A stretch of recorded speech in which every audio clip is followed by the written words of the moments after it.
నమస్కారం, అప్టేక్ జాబ్స్కి స్వాగతం. ఐ హోప్ మీ అందరూ బాగానే ఉన్నారు అనుకుంటున్నాను. ముందుగా మీ అందరి యొక్క అభిమానానికి, మీ అందరూ ఇచ్చిన సపోర్ట్కి, వెల్ విషెస్కి అంతా కూడా చాలా thank you. So glad that I have recovered from this కళ్ళ కలక. Whatever be it today the current affair that we are going to discuss is Keralam. అదేంటి కేరళ కదా, కేరళం అంటారేంటి మాస్టారు అని కొంతమంది అనొచ్చు.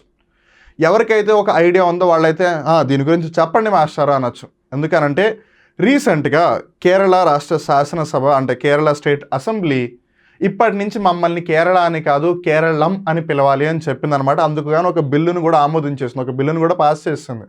Now it is with the parliament. So parliament ఇప్పుడు దానికి సంబంధించిన చర్యలన్నీ తీసుకోవాలి. అయితే ఒక రాష్ట్రం యొక్క పేరు మార్చాలి అన్నా, లేదు దానికి తగిన మార్పులు చేర్పులు ఏమన్నా చేయాలి అన్నా అది ఏ ప్రకరణలో ఉంది. అలానే ఒకవేళ దీంట్లో ఏవైతే మార్పులు చేస్తున్నారో ఆ ప్రకరణకు అనుగుణంగా అది ఒక రాజ్యాంగ సవరణ కింద పరిగణించబడుతుందా, రాజ్యాంగ సవరణ చట్టం కింద పరిగణించబడుతుంది ఆర్టికల్ 368 ప్రకారం, లేదు ఇన్ జనరల్గా ఒక సాధారణ మెజారిటీతో పార్లమెంట్లో పాస్ చేస్తే చాలా. ఇలా రాష్ట్రాల యొక్క పేరు మార్పుకి సంబంధించి ఎంతోమందికి ఎన్నో సందేహాలు. ఈ వీడియోలో మనం వాటన్నిటిని కూడా పటాపంచలు చేసేద్దాం. But before getting in to the details, జాగ్రత్తగా గుర్తుపెట్టుకోండి, ఆగస్టు 15వ తారీఖున మీ జీవితాలు మలుపు తిరిగే రోజు వస్తుంది. ఏంటంటే ఆగస్టు 15వ తారీఖున మట్టుకే కని విని ఎరుగని నెవర్ బిఫోర్ ఎవర్ ఆఫ్టర్ భారీ డిస్కౌంట్ సేల్ తీసుకొస్తుంది అనమాట. APPSC TSPSCకి సంబంధించిన అన్ని కోర్సులు కూడా మీకు 10 రూపాయలకి మటుకే లభిస్తాయి. APPSC గ్రూప్ 2 మీద కోర్సు లాంచ్ చేసినప్పుడు చాలామంది సార్ మా తెలంగాణ మీద కోర్సు లేదా, ఈ కోర్సు లేదా, ఆ కోర్సు లేదా అని అడుగుతూ ఉన్నారు. సో మీ అందరి రిక్వెస్ట్ని అప్టేక్ జాబ్స్ మేనేజ్మెంట్ కన్సిడర్ చేసింది. APPSC TSPSC అది group 1, group 2, group 3, group 4, SI, police constable ఏం సంబంధం లేదమ్మా. APPSC TSP కోర్స్ అయితే చాలు. మీకు ఏ కోర్స్ అయినా సరే 10 రూపాయలకే లభిస్తుంది. రిమెంబర్, అప్టేక్ జాబ్స్ ప్లస్ యాప్లో, అప్టేక్ జాబ్స్లో కాదు, అప్టేక్ జాబ్స్ ప్లస్ యాప్లో. ఒకవేళ మీకు డౌట్ ఉన్నట్టయితే ఈ వీడియో కింద డిస్క్రిప్షన్లో కూడా అప్టేక్ జాబ్స్ ఏదైతే ప్లస్ యాప్ ఉందో దాని యొక్క లింక్ ఉంటుంది. లేదు అంటే మీరు గూగుల్ ప్లే స్టోర్లోకి వెళ్ళి అప్టేక్ జాబ్స్ ప్లస్ అని టైప్ చేయండి, యాప్ వచ్చేస్తుంది. రిమెంబర్, ఆఫర్ కేవలం ఆగస్టు 15వ తారీఖున మట్టుకే ఉంటుంది. అండ్ ఈ కోర్స్ యొక్క వ్యాలిడిటీ వచ్చేసి 1 మంత్ అనమాట. సో 10 రూపాయలు చెల్లించండి, 30 రోజుల పాటు మీరు ఎంత కంటెంట్ని దండుకుంటారో పెండుకుంటారో అది మీ చేతుల్లో ఉందన్నమాట. ఏది ఏమైనా సరే పరీక్షలకి సంబంధించి అంది వచ్చిన అవకాశాన్ని ఎట్టి పరిస్థితుల్లో మీరు వదులుకోకూడదని ఆశిస్తూ wishing everyone all the very best, irrespective of the exam that you are giving or irrespective of the exam that you are preparing for.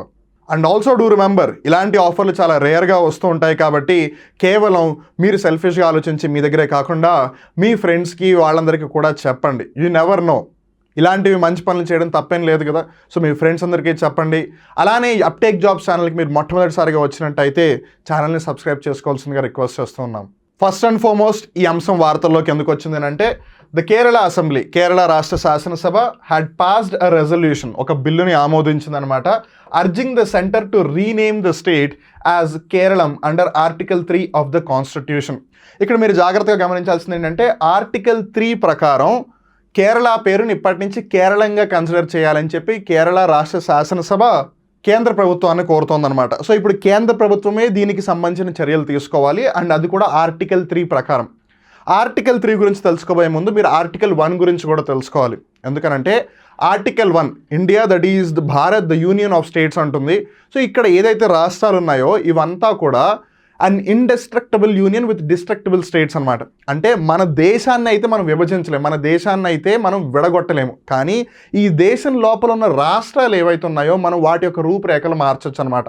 ఆ రూపురేఖలు మార్చగలిగే అధికారం కేవలం పార్లమెంట్ దగ్గర లేదు, కేంద్ర ప్రభుత్వం వద్దే ఉంది. రాష్ట్రాలు వాటికి సంబంధించి ఏ చర్యలు చేయలేవు.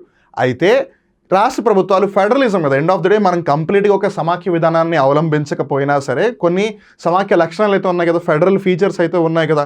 అందుకే మన కాన్స్టిట్యూషన్ని క్వాజీ ఫెడరల్ ఇన్ నేచర్ అని కూడా పిలుస్తూ ఉంటారు, అర్ధ సమాఖ్య అని కూడా పిలుస్తూ ఉంటారు. అయితే ఇక్కడ స్టేట్ గవర్నమెంట్ రిక్వెస్ట్ అయితే పెట్టుకోవచ్చు అనమాట. సో ఇప్పుడు అదే చేసింది కేరళ రాష్ట్ర ప్రభుత్వం. సో ఇప్పటి నుంచి మమ్మల్ని కేరళగా కాదు కేరళంగా మీరు పిలవాలి, కేరళంగా కన్సిడర్ చేయాలి అని చెప్పి బిల్లును ఆమోదించింది. ఇప్పుడు ఈ బిల్లు ఆమోదించిన తర్వాత మినిస్ట్రీ ఆఫ్ హోమ్ అఫైర్స్ దగ్గరికి వెళ్తుంది అనమాట. మినిస్ట్రీ ఆఫ్ హోమ్ అఫైర్స్ తర్వాత కొన్ని ఏజెన్సీస్ని అడుగుతుంది. రైల్వేస్ అవ్వచ్చు, పోస్ట్ అవ్వచ్చు, ఇంటెలిజెన్స్ బ్యూరో అవ్వచ్చు, ఇలా కొన్ని ఏజెన్సీస్ని అడుగుతుంది అనమాట. వాళ్ళ దగ్గర నుంచి నో అబ్జెక్షన్ సర్టిఫికేట్ వచ్చిందనుకోండి, అప్పుడు ప్రెసిడెంట్ చెప్తే పార్లమెంట్లో బిల్లు ఇంప్లిమెంట్ అవుతుంది, లేదా ఇంట్రడ్యూస్ అవుతుందని చెప్పొచ్చు. బట్ ఈవెన్ బిఫోర్ దాట్ రాష్ట్ర ప్రభుత్వానికి ఒక స్టిపులేటెడ్ టైం పీరియడ్ ఇస్తారు. మీకు సంబంధించిన ఒపీనియన్ చెప్పాలి అంటే చెప్పొచ్చు అని. Well, whatever the state government says as an opinion or a suggestion, అది ఖచ్చితంగా ప్రెసిడెంట్ లేదా పార్లమెంట్ ఒప్పుకొని తీరాలని ఎక్కడ లేదు. It's not binding on president or even the parliament, అంటే రాజ్యసభ లోక్సభ మీద.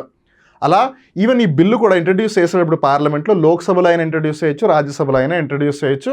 అండ్ అల్టిమేట్లీ ఎప్పుడైతే ప్రెసిడెంట్ దాన్ని రాటిఫై చేసి అసెంట్ చేస్తారో that's one it becomes into a law.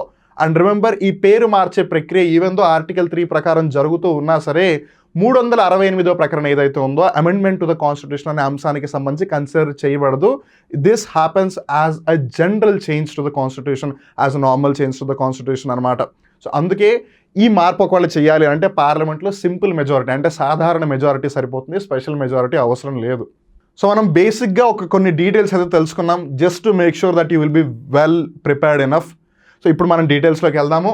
So అసలు ఈ కేరళం అనే కథ ఎక్కడి నుంచి వచ్చింది? బికాజ్ మనందరం ఏమో ఎప్పటి నుంచి మనకు తెలిసినంతసేపటి నుంచి కూడా కేరళ కేరళ కేరళ అంటూనే ఉన్నాం, కానీ ఎప్పుడు కూడా మనకి తెలిసినంత వరకు కేరళం అని ఎప్పుడు మనం పిలవలేదు. మేబీ మలయాళ ప్రజలు వాటిని కేరళంగా కన్సిడర్ చేసినా సరే అది కూడా అంత అగ్రెసివ్గా ఏమీ ప్రమోట్ అయిన ఐడియా ఏమీ కాదు. ఉదాహరణకి మీరు ఇప్పుడు అలహాబాద్ని తీసుకున్నారనుకోండి, ఈ రోజుల్లో ఎవరు అలహాబాద్ అని పిలవట్లేదు, ప్రయాగ్రాజ్ అని పిలుస్తున్నారు, లేదా ప్రయాగ్ అని పిలుస్తున్నారు తప్పితే అలహాబాద్ అని చాలా తక్కువగా పిలుస్తున్నారు. దానికి గల కారణం దాన్ని ఎక్కువగా ప్రమోట్ చేస్తున్నారు, అంటే అలహాబాద్ ఇప్పటి నుంచి ప్రయాగ్రాజ్గా పిలువబడుతుందని. ఆ లెక్కను చూసుకుంటే కేరళని కేరళంగా మలయాళ ప్రజలు కన్సిడర్ చేసినా, మలయాళ భాషలో దాన్ని కేరళంగానే కన్సిడర్ చేసినా సరే, ఇంగ్లీష్లో కేరళ అని ఉండేసరికి, అలానే రాజ్యాంగంలో ఏదైతే మొదటి షెడ్యూల్ ఉందో అక్కడ కూడా కేరళ అని ఉండేసరికి చాలామంది దాన్ని కేరళ కింద కన్సిడర్ చేస్తున్నారు. సో ఏదైతేనే మనం కొంచెం వెనక్కి చరిత్రలోకి వెళ్ళినట్టయితే the earliest epigraphic record that mentions Kerala is emperor Ashoka's rock edict 2 of 257 BC. Rock edict అవ్వచ్చు, పిల్లర్ ఎడిక్ట్స్ అవ్వచ్చు, అశోకుడు ఈ రెండింటిని కూడా స్థాపించడం చెప్పచ్చు. బేసిక్గా ఈ ఎడిక్ట్స్ అనేవి ఏంటిది, శిలాఫలకాలు లాంటివి అనమాట. అవి దేని గురించి చెప్తాయి, రాజు ప్రజలకు ఏదైతే చెప్పాలి అనుకుంటున్నాడో వాటి గురించి తెలియజేస్తూ ఉంటాయి. అలా క్రీస్తు పూర్వం 257వ సంవత్సరంలో అశోకుడు రాక్ ఎడిక్ట్స్ అంటే రాతి శిలాఫలకాలను స్థాపించాడు. అందులో ఆ ఇన్స్క్రిప్షన్ ఏమని పేర్కొంది అని అంటే, ఎవరైతే లోకల్ రూలర్ ఉన్నారో వాళ్ళని కేరళ పుత్ర అని చెప్పింది అనమాట. అంటే ద సన్ ఆఫ్ కేరళ అని అర్థం, అలానే the son of Chera. So ఈ ప్రాంతాన్ని చోళులు, పాండ్యులు, చేరాలు, ఈ కింగ్డమ్స్ మీకు వినే ఉంటారు. అలా ఎవరైతే ఆ పర్టికులర్ లోకల్ రూలర్ అక్కడ ఉన్నాడో కేరళ పుత్ర అని, సన్ ఆఫ్ చేరా అని పిలవడం జరిగింది. సో ఆల్రెడీ కేరళ అనే పదం యొక్క ఉపయోగం అక్కడి నుంచే జరుగుతుందన్నమాట. At present, the first schedule of the constitution also specifies the name of the state as Kerala. మనం ఇందాక అనుకున్నాం కదా, రాజ్యాంగంలో 12 షెడ్యూల్లు ఉన్నాయి. ఈ 12 షెడ్యూల్లో మొదటి షెడ్యూల్ ఏదైతే ఉందో ఇక్కడ మీరు జాగ్రత్తగా గమనించవచ్చు, state and union territories name and their boundary details. So even ఈ షెడ్యూల్ 1లో కూడా కేరళ రాష్ట్రం యొక్క పేరు కేరళగానే ఉంది, కానీ కేరళంగా లేదనమాట.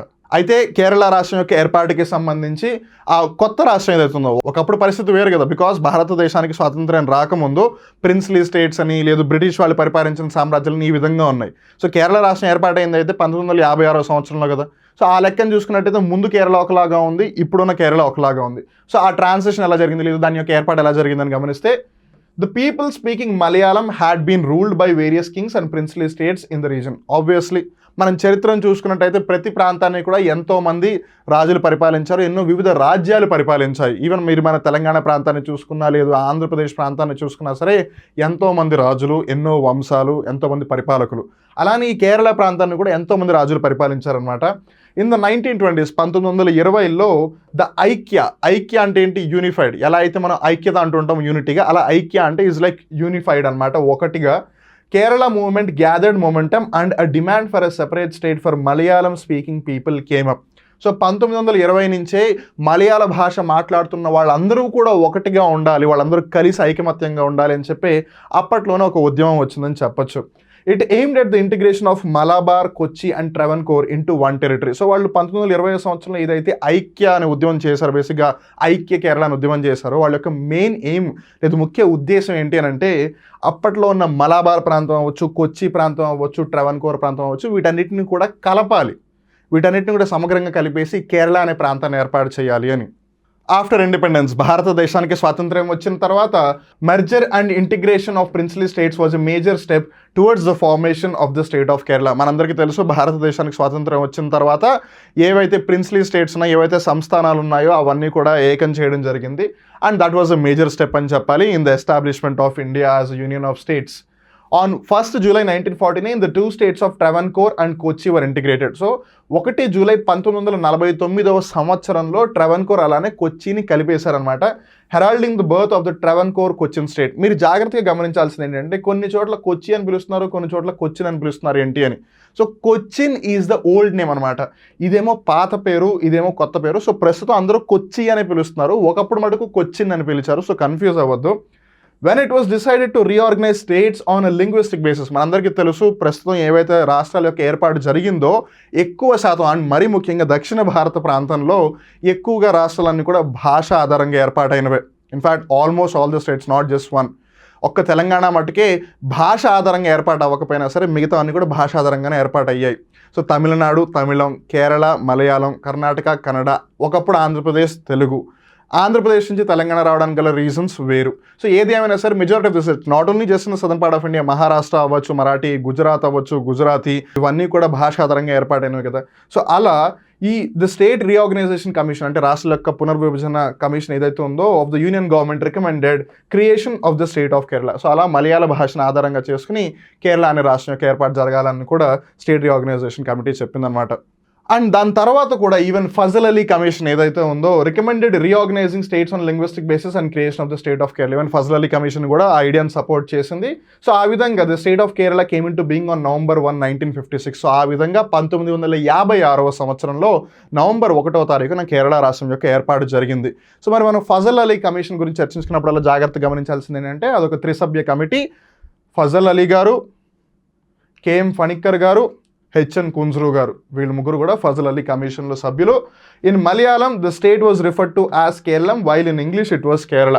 సో మనం ముందుగానే తెలుసుకున్నాం కదా, మలయాళ భాషలో అంటే కేరళ రాష్ట్రం యొక్క ఏర్పాటు 1956వ సంవత్సరంలో జరిగినప్పటి నుంచి కూడా కేరళ రాష్ట్రం యొక్క ప్రస్తావన ఎప్పుడు వచ్చినా సరే మలయాళ భాషలో దాన్ని కేరళం అని పిలుస్తూనే వచ్చారు, కానీ ఆంగ్ల భాష దగ్గరికి వచ్చేసరికి దాన్ని ఎప్పుడూ కూడా కేరళగానే ప్రస్తావించారు.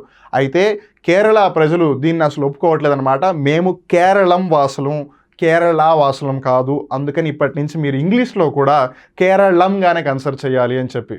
Now let's get into the technical part of this aspect. So ఇప్పుడు ఒకవేళ పేరు మార్చాలి అంటే దాని యొక్క ప్రాసెస్ ఏంటిది? So article 3 authorises the parliament to rename a state in India. So parliament ఒకవేళ ఏదన్నా రాష్ట్రం యొక్క పేరుని మార్చాలి అన్నా సరే ముందు ప్రెసిడెంట్ ఆ విధంగా ఆర్డర్ ఇవ్వాలి. అండ్ ప్రెసిడెంట్ పార్లమెంట్కి ఆర్డర్ ఇచ్చే ముందు ఒకసారి రాష్ట్ర శాసనసభకు కూడా పంపిస్తారనమాట. ఇలా పేరు మార్చాలని, దీనికి సంబంధించి మీరు ఏదైనా సజెషన్స్ ఇస్తారని ఒక నిర్ణీత కాలం ముందే వెల్లడిస్తారు. ఆ నిర్ణీత కాలంలో ఆ రాష్ట్ర శాసనసభ చెప్పాలి వాళ్ళు ఏం సజెషన్స్ ఉన్నాయో అవన్నీ కూడా. అండ్ చెప్పిన తర్వాత ఖచ్చితంగా ప్రెసిడెంట్ తర్వాత పార్లమెంట్ కన్సిడర్ చేస్తారా లేదనేది it's not in the hands of the state. And even రాష్ట్రం కూడా చెప్పొచ్చు, చెప్పకపోవచ్చు, అది రాష్ట్రం యొక్క కంట్రోల్లో ఉంది, whatever be it. So article 3 ప్రకారం పార్లమెంటు మటుకే రాష్ట్రాల యొక్క పేర్లను మార్చగలదు, రాష్ట్ర శాసనసభకి ఆ విధమైన అధికారం లేదు. To form a new state by separation of territory from any state, ఉదాహరణకి తెలంగాణ రాష్ట్రం యొక్క ఏర్పాటు ఆంధ్రప్రదేశ్ రాష్ట్రం నుంచి ఏర్పడింది. సో అలా to form a new state by separation of territory from any state or by uniting 2 or more states, అంటే 2 లేదా వేరే ప్రాంతాలని లేదా రాష్ట్రాలని కలిపి ఇంకో కొత్త రాష్ట్రం ఏర్పాటు చేయడం, or parts of states by uniting any territory to a part of any state. So increase the area of any state, ఒక రాష్ట్రం యొక్క వైశాల్యం పెంచడానికి కానీ, diminish the area of any state, ఒక రాష్ట్రం యొక్క వైశాల్యం తగ్గించడానికి కానీ, alter the boundaries of any state, ఒక రాష్ట్రం యొక్క బౌండరీలు ఏవైతే ఉన్నాయో వాటిని మార్చడానికి కానీ, అలానే alter the name of any state, ఏ రాష్ట్రం యొక్క పేరైనా సరే మార్చడానికి కానీ ఒకవేళ ఏదైనా అధికారం ఉందా అంటే అది కేవలం పార్లమెంట్కి మట్టుకే ఉంది, అంటే కేవలం కేంద్ర ప్రభుత్వానికి మట్టుకే ఉందన్నమాట. సో బేసిక్గా మనం చెప్పొచ్చు రాష్ట్రాలకి ఏ విధమైన సార్వభౌమత్వ అధికారం లేదు ఈ అంశాలకి సంబంధించి. So it is all in the hands of the central government. అది మనం జాగ్రత్తగా గమనించాల్సింది ఏంటంటే article 3 lays down 2 conditions in this regard. ఈ అంశానికి సంబంధించి 2 కండిషన్లు ఉన్నాయి. అవి ఏంటంటే a bill contemplating the above changes can be introduce in the parliament only with the prior recommendation of the president. మనం ఇందాక అనుకున్నాం కదా, సో పార్లమెంట్కి ఒక రికమెండేషన్ ద్వారా అది వస్తేనే వాళ్ళు చేస్తారు. అది ఎవరు చేస్తారు recommendation? President. But before recommending it to the parliament president ఆ రాష్ట్ర శాసనసభను కూడా అడుగుతారన్నమాట, మీరు ఏదైనా సజెషన్స్ ఇవ్వగలరా అని. And before recommending the bill, the president has to refer the same to the state legislature concerned for expressing its views within a specified period. మనం ఇందాక already అనుకున్నాం కదా, ఒక నిర్ణీత కాలంలో మీరు ఏమనుకుంటున్నారో మాకు చెప్పాలి అని చెప్పి. ఆ రాష్ట్ర ప్రభుత్వం చెప్పచ్చు, చెప్పకపోవచ్చు. ఒకవేళ వాళ్ళు ఏదైనా చెప్పినా సరే అది ఖచ్చితంగా కన్సిడర్ చేయాలని ప్రెసిడెంట్ మీద బైండింగ్ అవ్వదు, అలానే పార్లమెంట్ మీద బైండింగ్ అవ్వదు. అండ్ పార్లమెంట్ దగ్గరికి వెళ్ళిన తర్వాత ఆ పార్లమెంట్ సింపుల్ మెజారిటీతో దాన్ని పాస్ చేస్తే చాలు, అది ప్రెసిడెంట్ దగ్గరికి అసెంట్కి అప్రూవల్కి వెళ్ళిపోతుంది అనమాట. ప్రెసిడెంట్ దాన్ని అసెంట్ ఇచ్చేస్తే కనుక పేరు మారిపోతుంది, లేదంటే అవ్వదు. So the president or the parliament is not bound by the views of the state legislature and may either accept or reject them. So అది పార్లమెంట్ ఇష్టం అనమాట. పార్లమెంట్ అవును కేరళం రాష్ట్రం ఏదైతే చెప్తుందో, లేదు కేరళ రాష్ట్రం ఏదైతే చెప్తుందో వాళ్ళ పేరుని మార్చాలని చెప్పి అది కరెక్టే అని ఒకవేళ సెంట్రల్ గవర్నమెంట్ భావిస్తే, ఒకవేళ పార్లమెంట్ భావిస్తే వాళ్ళు పాస్ చేస్తారు, లేదు అంటే లేదు. Moreover, the Indian Constitution, according to Article 4, itself declares that laws made for alteration of names of existing states under Article 3 are not to be considered as amendments of the Constitution under Article 368. మన ఈ అంశం కూడా already ముందుగానే ఒకసారి discuss చేసాము. ఏంటి అంటే ఈ రాష్ట్రాల యొక్క పేర్ల మార్పు ఏదైతే జరుగుతుందో ఆర్టికల్ 3 ప్రకారం అది ఆర్టికల్ 368 కింద పరిగణించడం ఆర్టికల్ 4 కూడా చెప్తోంది. Such laws can be passed by a simple majority and by the ordinary legislative process. అంటే ఒక రాజ్యాంగ సవరణ చట్టం జరిపేటప్పుడు ఏదైతే ఒక మెజారిటీ కావాలో, స్పెషల్ మెజారిటీ, ఆ మెజారిటీ అవసరం లేదు, సాధారణ మెజారిటీ ఉంటే చాలు. అంటే 50% + 1 మెజారిటీ ఉంటే చాలన్నమాట. సో ఏదైతేనేం కేరళ రాష్ట్ర శాసనసభ ఆల్రెడీ దాన్ని పాస్ చేసేసింది సింపుల్ మెజారిటీతో.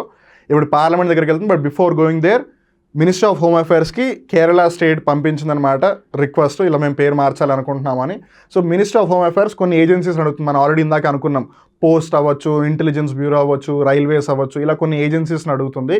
సో వాళ్ళందరూ కూడా నో అబ్జెక్షన్ సర్టిఫికేట్, మాకేం ప్రాబ్లం లేదు, కేరళం అని పిలిచినా, కేరళ అని పిలిచినా ఒకవేళ అంటే కనుక then it goes to the parliament. ఒకవేళ పార్లమెంట్ ఆర్టికల్ 3 ప్రకారం సింపుల్ మెజారిటీతో వాళ్ళు ఒకవేళ బిల్లును ఆమోదించినట్టయితే అది ప్రెసిడెంట్ దగ్గరికి వెళ్తే అప్పుడు ప్రెసిడెంట్ కూడా అసెంట్ ఇచ్చేస్తే అంటే అప్రూవల్ ఇచ్చేస్తే then Kerala will be considered as Keralam even in English, not only just in Malayalam. So Kerala ప్రజలందరూ కూడా దీని మీద ఒక్క ఒపీనియన్తో ఉన్నారు, that as we are Keralams, we are not Keralas అని. ఏదైతేనే అంతా మంచి జరగాలి అని కోరుకుందాం, ఎక్కడా కూడా పెద్దగా ప్రాబ్లమ్స్ ఏమి రాకూడదని కోరుకుందాం. ఎండ్ ఆఫ్ ద డే మనందరం మనుషులుగా బ్రతకాలి, పేర్లతో కాదు. Because there is a saying కదా by William Shakespeare, rose is a rose, rose is a rose, what is there in a name అని. వెల్, పేరు అనేది జస్ట్ గుర్తించడానికే, but end of the day again it all matters to how human beings are behaving. ఏది ఏమైనా సరే I hope you clearly got to know the aspect. ఒకవేళ ఈ వీడియోకి సంబంధించి మీరు ఏదైనా చెప్పాలి అనుకున్నా సరే కింద కామెంట్ చేసి చెప్పండి. వీడియో నచ్చినట్టయితే లైక్ చేయండి. ఇంకో 10 మందికి తెలిస్తే బాగుంటుంది అనిపిస్తే వీడియోని షేర్ చేయండి. యాజ్ సైడ్ ఈ ఛానల్కి మీరు ఫస్ట్ టైం వచ్చినట్టయితే uptake jobs YouTube channel subscribe చేసుకోండి. And also don't forget about the 10 rupees offer that you are going to get on August 15th. August 15th కేవలం మన భారతదేశానికి స్వాతంత్రం వచ్చిందన్న సంగతి కాకుండా అప్టేక్ జాబ్స్ ఆఫర్ కూడా ఉంది అన్న సంగతి గుర్తుపెట్టుకోండి. బికాస్ ఆ ఆఫర్ ఆ ఒక్కరోజు మట్టుకే ఉంటుంది. అండ్ ఆ ఆఫర్ ఎవరైతే 10 రూపాయలతో కోర్సును పర్చేస్ చేస్తారో వాళ్ళకి కోర్స్ ఒక నెల రోజుల పాటు వస్తుందన్నమాట. సో అందు వచ్చిన అవకాశాన్ని ఎట్టి పరిస్థితుల్లో కూడా మిస్ చేసుకోకండి. గుర్తుపెట్టుకోండి, ఇది అప్టేక్ జాబ్స్ ప్లస్ యాప్లో, అప్టేక్ జాబ్స్లో కాదు. అప్టేక్ జాబ్స్ ప్లస్ యాప్కి సంబంధించిన లింక్ ఈ వీడియో కింద డిస్క్రిప్షన్లో ఉంది. లేదు అంటే మీరు డైరెక్ట్గా గూగుల్ ప్లే స్టోర్లోకి వెళ్ళి అప్టేక్ జాబ్స్ ప్లస్ యాప్ని ఇన్స్టాల్ చేసుకుని కోర్సును పర్చేస్ చేయొచ్చు. అసలు ఇది ఏది కాదు అనుకుంటే 9133449696 నెంబర్కైనా కాల్ చేసి మీ సందేహాలన్నీ కూడా నివృత్తి అంటే క్లారిఫై చేసుకోవచ్చు అనమాట. సో ఏది ఏమైనా సరే అందరూ బాగుండాలి అని కోరుకుంటూ ఎవరైతే పరీక్షలకు ప్రిపేర్ అవుతున్నారో వాళ్ళందరికీ wishing everyone all the very best. మళ్ళీ ఇంకో కొత్త కరెంట్ అఫైర్ ఎపిసోడ్లో కలుద్దాం. అప్పటి వరకు చూస్తూనే ఉండండి అప్టేక్ జాబ్స్. మిమ్మల్ని మీరు అప్డేట్ చేసుకుంటూ ఉండండి. నేను మీ వివేక్. నమస్కారం.